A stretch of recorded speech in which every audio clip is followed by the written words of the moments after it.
Islamic T V کے معزز دوستوں، میں ہوں ارسلان علی اور آپ تمام دیکھنے اور سننے والوں کو السلام علیکم۔ پیارے ناظرین، حضرت سلیمان علیہ السلام کی وفات کیسے ہوئی اور تمام جنات اور انسانوں کو آپ کی موت کی خبر 1 سال تک نہ ہوئی، یہ کیسے ممکن ہے؟ آج ہم آپ کو اس ویڈیو میں بتانے والے ہیں کہ آپ کی وفات کیسے ہوئی۔ ویڈیو شروع کرنے سے پہلے اگر آپ نے ہمارے اس یوٹیوب چینل کو سبسکرائب نہیں کیا تو سبسکرائب کر لیں، اور ویڈیو اچھی لگنے پر ویڈیو کو لائک کریں اور اپنے دیگر دوستوں کے ساتھ شیئر کریں۔ اور آئیے چل کر موضوع کا آغاز کرتے ہیں۔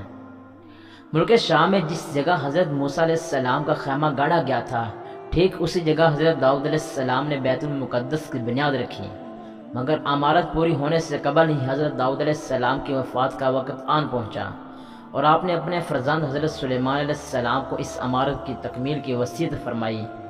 چنانچہ حضرت سلیمان علیہ السلام نے جنوں کی ایک جماعت کو اس کام پر لگایا اور عمارت کی تعمیر ہوتی رہی، یہاں تک کہ آپ کی وفات کا وقت بھی آ پہنچا اور عمارت مکمل نہ ہو سکی، تو آپ نے یہ دعا مانگی کہ الہی میری موت جنوں کی جماعت پر ظاہر نہ ہو پائے، تاکہ وہ برابر عمارت کی تکمیل میں مصروف عمل رہیں اور ان سب کو جو علم غیب کا دعویٰ ہے وہ بھی باطل ٹھہر جائے۔ یہ دعا مانگ کر آپ محراب میں داخل ہو گئے اور اپنی عادت کے مطابق اپنی لاٹھی ٹیک کر عبادت میں کھڑے ہو گئے، اور اسی حالت میں آپ کی وفات ہو گئی۔ مگر جن مزدور یہ سمجھ کر آپ زندہ کھڑے ہوئے ہیں برابر کام میں مصروف رہے، اور عرصہ دراز تک آپ کا اسی حالت میں رہنا جنوں کے گروہ کے لیے کچھ باعث حیرت اس لیے نہیں ہوا کہ وہ باہر دیکھ چکے تھے کہ آپ ایک ماہ بلکہ کبھی کبھی 2 ماہ برابر عبادت میں کھڑے رہا کرتے تھے۔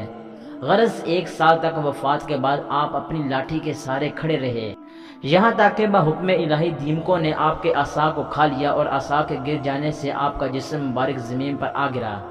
اس وقت جنوں کی جماعت اور تمام انسانوں کو پتہ چلا کہ آپ کی وفات ہو گئی ہے۔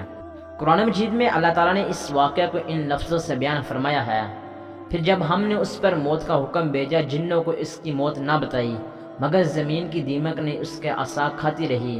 پھر جب سلیمان علیہ السلام زمین پر آیا، جنوں کی حقیقت کھل گئی۔ اگر غیب جانتے ہوتے تو اس خواری کے عذاب میں نہ ہوتے۔ پیارے دوستو، اس قرآنی واقعہ سے یہ ہمیں ہدایت ملتی ہے کہ حضرت انبیاء کرام علیہ السلام کے مقدس بدن وفات کے بعد سڑتے گلتے نہیں ہیں، کیونکہ آپ نے ابھی سن لیا کہ 1 سال تک حضرت سلیمان علیہ السلام وفات کے بعد عصا کے سہارے کھڑے رہے اور ان کے جسم مبارک میں کسی قسم کا کوئی تغیر رونما نہیں ہوا۔ یہی حال تمام انبیاء کرام علیہ السلام کا ان کی قبروں میں ہے کہ ان کے بدن کو مٹی کھا نہیں سکتی۔ چنانچہ حدیث شریف میں ہے، جس کو ابن ماجہ نے روایت کیا ہے کہ بے شک اللہ نے زمین پر حرام فرما دیا ہے کہ وہ انبیاء کے جسموں کو کھائے، لہٰذا اللہ کے نبی زندہ ہے اور ان کو روزی بھی دی جاتی ہے۔ سبحان اللہ۔ جی تو پیارے معزز دوستو، یہ تھی ہماری آج کی ویڈیو کیسی لگی کمنٹ کر کے لازم بتانا، اور اگر ویڈیو اچھی لگی ہو تو ویڈیو کو لائک کرتے ہیں اور اپنے دیگر دوستوں کے ساتھ شیئر لازمی کیجیے گا۔ ملتے ہیں نیکسٹ ویڈیو میں، تب تک کے لیے اللہ حافظ۔